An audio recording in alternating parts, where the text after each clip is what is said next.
गौतम बुद्ध के परम शिष्य बोधिधर्मन बौद्ध धर्म का प्रचार करते हुए चीन की तरफ गए। वहाँ के लोग उनकी बातों से बहुत प्रभावित हुए और उन्होंने वहाँ एक नई शिक्षा का प्रचार किया। धीरे धीरे उनकी ख्याति बढ़ती चली गई। चीन के सम्राट ने भी उनके बारे में सुना कि वह बहुत बड़े महान दार्शनिक हैं और वह सबकी समस्याओं को दूर करते हैं।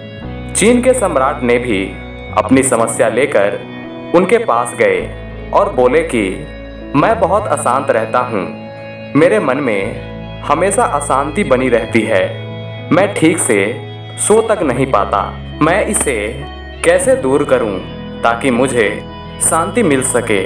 कभी कभी तो मैं सोचता हूँ कि मुझसे अच्छा वह गरीब है जो पूरा दिन काम करने के बाद भी शाम को सही से सो तो जाता है। मेरे पास सब कुछ है, धन दौलत, बड़ा राज्य, लेकिन फिर भी मैं अशांत हूँ, मुझे नींद नहीं आती। क्या आप मेरी समस्या का समाधान कर सकते हैं? बोधिधर्मन ने कहा, हाँ बिल्कुल कर सकता हूँ। आप एक काम करें, कल सुबह सुबह यहाँ पर आ जाएं, बिल्कुल अंधेरे में, जब मैं भी यहाँ पर बिल्कुल अकेला रहूँ, मेरे आसपास कोई ना हो। लेकिन आपको भी अकेले ही आना है, किसी को साथ लेकर मत आइएगा।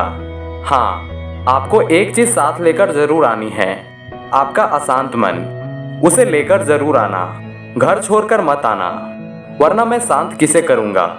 सम्राट ये बातें सुनकर घबरा गया और सोचने लगा कि ये तो कोई पागल लगता है, ये मुझे अशांत मन साथ लेकर आने के लिए कह रहा है और अपनी बड़ी बड़ी आंखों से ऐसे घूर रहा है जैसे न जाने क्या देख लिया हो।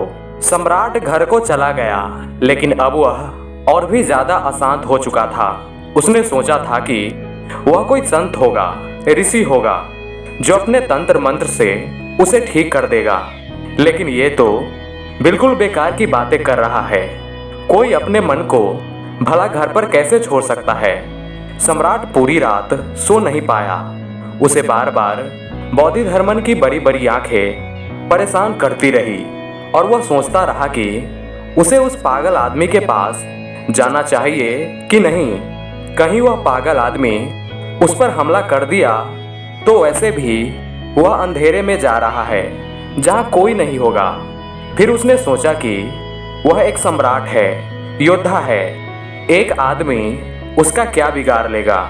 वह पूरी रात यही सोचता रहा और अगले दिन सुबह सुबह ही निकल गया, क्योंकि वह बोधिधर्मन से बहुत प्रभावित भी था। जब वह वहाँ पहुँचा तो उसने देखा कि बोधिधर्मन अपनी झोपड़ी में एक डंडा लेकर बैठे हैं। उसने सम्राट को देखते ही कहा, आ गए तुम, अपने अशांत मन को साथ लेकर आए हो ना। आज मैं उसे ठीक करने के लिए ही यहाँ डंडा लेकर बैठा हूँ। सम्राट ने कहा, वो कोई ऐसी चीज नहीं है जिसे मैं साथ लेकर घूमूं और आपको दूं, वह मेरे अंदर है। बोधिधर्मन ने कहा, अच्छा, बहुत अच्छे, तो अपनी आंखें बंद करो और उस अशांत मन को अपने अंदर खोजो, और जैसे ही वह तुमको मिलेगा तुम आंखें खोल लेना और मुझे बताना, मैं उसे इस डंडे से ठीक कर दूंगा। सम्राट को विश्वास हो गया कि वह एक पागल व्यक्ति के पास आ गया है। फिर भी सम्राट ने आंखें बंद की। उसने चेष्टा करने की बहुत कोशिश की और वह बहुत भयभीत भी था, क्योंकि बोधिधर्मन अपना डंडा लेकर पास में ही बैठे थे।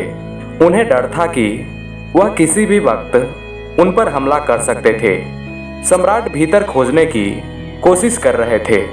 उसने सब जगह खोजा, प्राणों के कोने कोने में खोजा, खूब खोजा कि कहाँ है अशांत मन, और वह उसे जितना खोजता वह उतना ही उसे दिखाई नहीं देता। सम्राट ने जितना खोजा उन्हें बोध हुआ कि अशांत मन कहीं लुप्त हो गया है। छाया की तरह मन कहीं खो गया था। काफी समय बीत गया, सम्राट को उसके बारे में भी पता ना चला। वह बुद्ध की प्रतिमा की तरह हो गए, और जब सूर्य उदय हो गया तब बोधिधर्मन ने सम्राट की आंखें खुलवाई और बोले, इतना काफी है, क्या अब तुम बता सकते हो तुम्हारा अशांत मन कहाँ है? वह इतना शांत था जितना एक मनुष्य हो सकता था।